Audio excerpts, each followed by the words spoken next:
Some games like The Last of Us were trying to change how women are represented in games. Do you think other games could do more to help women be defined, not just like a typical perfect body type model? For me, like The Last of Us, I played the first one when it came out. I was pretty young. I kept playing. I played it over and over. I think I've played it like 5 times.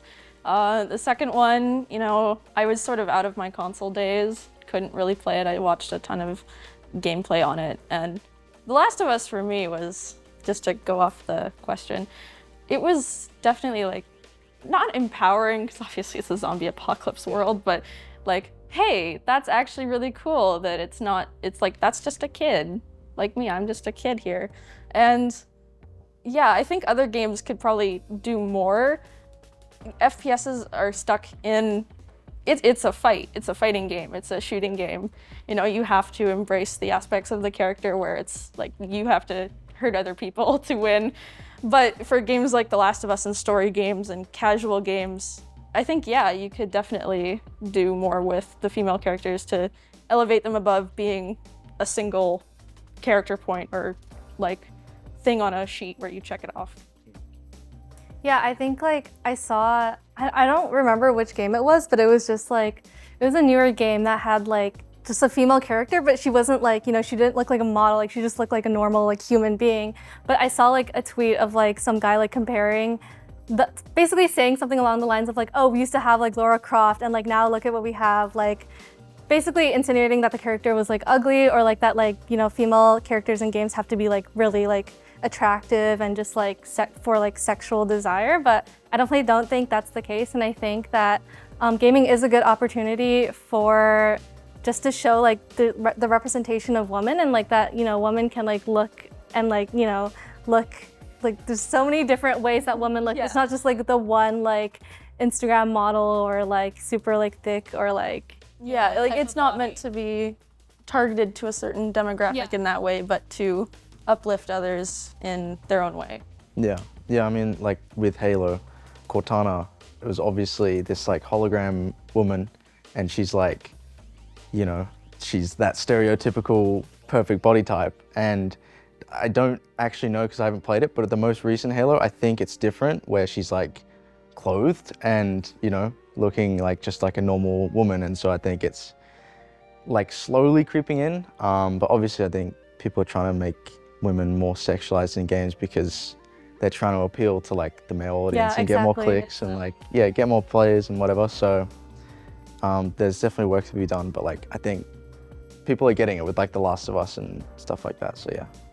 Yeah, I think it's definitely getting better. I think Ellie from The Last of Us was just such an awesome character. I love playing through those games, and like just being able to see just like more characters that are like females be not so much like sexualized, but like just like badass. Like they have these crazy stories, and they're just like, and they can look however, it doesn't matter. But like the fact that like these, they're showing like, these women are badass. They don't have to be like overly sexualized, underdressed, and all these things to like be cool and like be kind of like normal.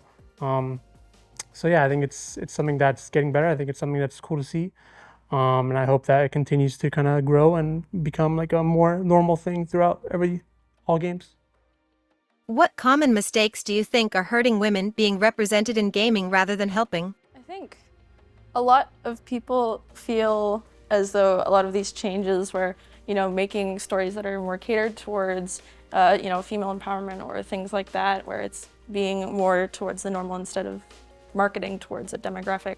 I think people can maybe get defensive and say, oh, they're trying to shove stuff like that down our throats, or, like, oh, look at what the world's come to, and like sort of what you said about the tweet earlier. Yeah, I think that's definitely harmful. It sort of just keeps everybody, not open-minded about trying different things, seeing different things, like how it could play out if you give it a chance, different stories and all that sort of thing. Yeah, like totally different perspective. I think like games that are marketed as like cozy games or like games that like not intense, crazy FPSs, like they're usually marketed towards women. But I think that like they could market it towards like everyone, because anyone can enjoy games like Animal Crossing or like Sims and games like that. But I feel like there's such a stigma that like, oh, these games are meant for women because like they're easier, they're more chill. But in reality, like anyone can play them. And like, I find often that like men tend to not pick these games to play because they're like afraid of like, oh, like it's such a girly game, I'm gonna get like, you know, judged by my friends. Being judged by others. Exactly. Yeah. But yeah, I think like games that are more chill, like that are not FPSs, should be like marketed towards like everyone, not just females and specific. Yeah, I think even in games like Overwatch or Valorant, how you said that, you know, it was stereotypical for a woman to play Sage, or like in Overwatch, you know, there's a stigma of like girls play Mercy, and it's just like, you know, they can pick whoever they want, and I think it's like you got to kind of try and break that, and you know, all the characters are powerful and like have, you know, strong women and stuff, so like anyone can play any character, and it's not like the girls should just be support, or you know, the boys should be doing the damage or whatever. Like, you know, it's kind of, you have to try and break out of that thinking somewhat. So it's like, yeah, I think that's the direction you got to take it. It's like everything is for everyone. It's not one spot. Yeah, I think you definitely have to like, because for a lot of guys, especially people that I know, it's very internalized to them, where they have to be the ones, you know, doing the damage, or they have to be the ones playing the boys' games and stuff like that.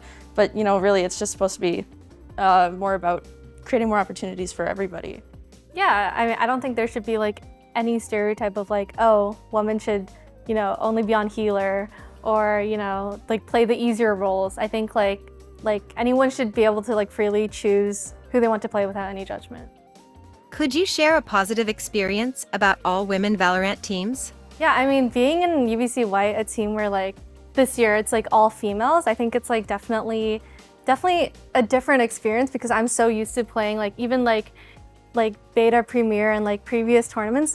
It's always been like either I'm the only female, or it's like me and one other girl, and then like the rest of my team are guys. Yeah. It's definitely a refreshing like perspective to be playing in a team with all girls, and I feel like it's definitely like, I personally feel like a bit more like bit safer, like judgment, less judgment. Yeah, more supportive, and yeah, and I think also another big part of it is just having like shared experiences of being a woman in gaming, and you know, like everyone on our team understands like the stuff we get from like random sometimes, and it's just nice to like be playing in a place where like everyone is inclusive and supportive. Yeah, I think that's really sweet about the team too, actually. One of my positives about the team so far, I was super nervous to even try out for the team, and I actually tried to back out of it. Oh yeah, I remember that. I tried to back out of it. I was a lot of imposter syndrome, and you know, I got into the tryouts. They gave me extra time and a different day to play, and Very accommodating. Yeah, very accommodating. And you know, I played. I actually did pretty well, and then you know, they offered me a spot on the main roster, and I was like, wow, this is actually, wait, maybe I can do this. Yeah. And it's just been incredibly supportive and just so amazing, like talking to everybody, making friends, especially for me, because like going into UBC now this coming September, I don't really know anybody, so it's been nice to meet people and have a community, basically. Yeah, that's amazing. Yeah, I think just like getting the chance to like meet all these other gamers that like, you know, like you don't know like if you like go to class like who is a gamer or not, but like being in a team just like provides that like oh wow, like you play Valorant too, like that's so cool, and then like, you know, having conversation about nerd out together. Yeah, exactly.